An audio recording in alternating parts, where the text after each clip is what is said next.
రాష్ట్ర మంత్రి స్వామి జన్మదిన వేడుకలు తూర్పు నాయుడుపాలెంలోని మంత్రి క్యాంపు కార్యాలయం నందు పార్టీ కార్యకర్తలు, అభిమానులు మంత్రి స్వామి జన్మదిన వేడుకలు ఘనంగా నిర్వహించారు.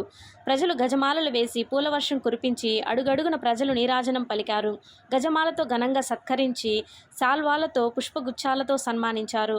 అనంతరం మంత్రి స్వామి మాట్లాడుతూ ఈ సంవత్సర జన్మదిన వేడుకలు ఎంతో ఘనంగా జరిగిందని తెలిపారు. ఈ కార్యక్రమంలో పాల్గొన్న ప్రతి ఒక్క అధికారులకు, నాయకులకు, ముఖ్యంగా కార్యకర్తలందరికీ కృతజ్ఞతలు తెలిపారు. ఈ కార్యక్రమంలో ప్రజలు, కూటమి పార్టీ నేతలు, కార్యకర్తలు మరియు తదితరులు పాల్గొన్నారు.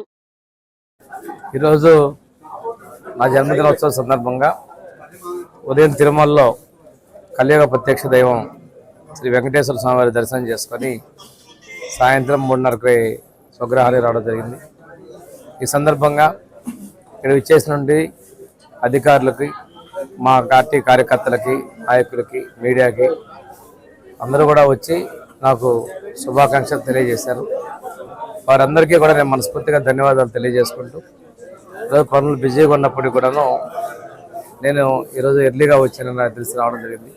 ఒక సంవత్సరం కూడా నేను తిరుమలలో ఉండటం, ఎప్పుడో లేట్ నైట్ రావడం జరిగేది. ఈసారి ఎర్లీగా రావటం, అందరూ కూడా పెద్ద ఎత్తున వచ్చి అభినందనలు నేను ధన్యవాదాలు తెలియజేస్తున్నాను.